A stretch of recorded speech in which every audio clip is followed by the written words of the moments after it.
This video shows how I went about making a dibber or dibble, which is a tool for planting bulbs and other seeds at specific depths in the garden. Firstly, I researched sizes to give me some idea of what length to make the blank, then a quick sketch to give me some idea of the ratio of handle length to tool length. Next, I sawed the blank to size.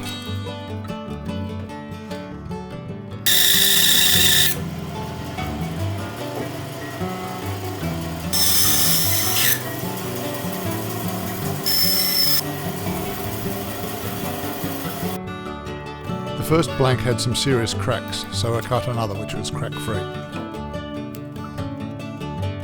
Using my centre finder, I marked the blank centre at both ends and mounted it in the lathe.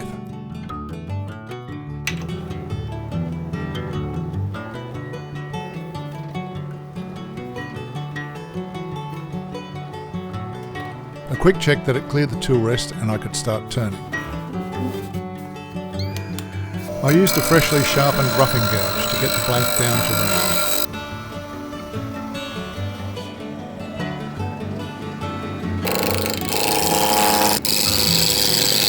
You can tell if the tool bounces while resting it gently on top of the rotating workpiece, whether you're down to round.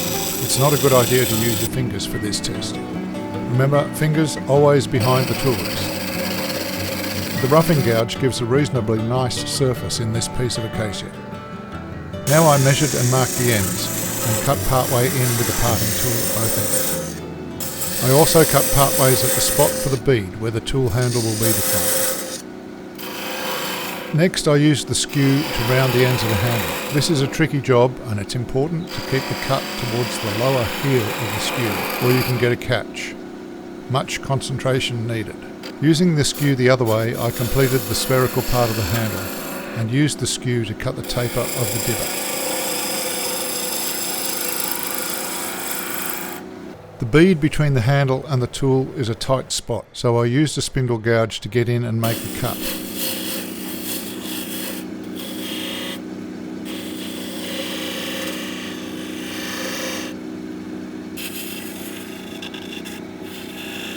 I had a small catch cutting the left shoulder. Because of the camera stand, I couldn't move my body into the right spot, and the shoulder of the gouge caught the end grain. It quickly cleaned up, however. Then I marked and cut the inch-spaced grooves using the point corner of my parting tool, cutting below centre.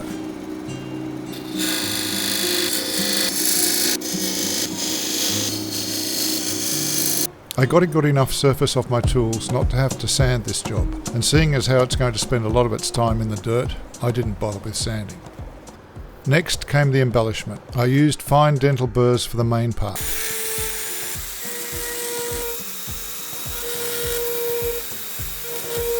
Black acrylic paint in the carving recesses makes the carving stand out.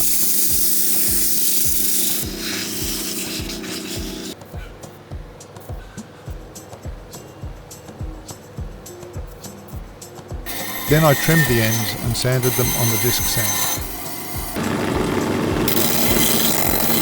A bit more texturing on the end and the tool is ready for a finish.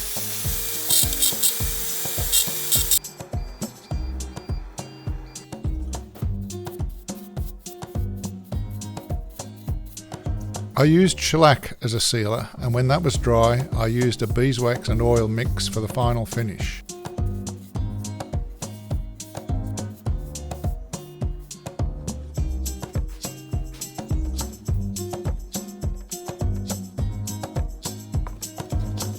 This buffs up well to give a slight sheen.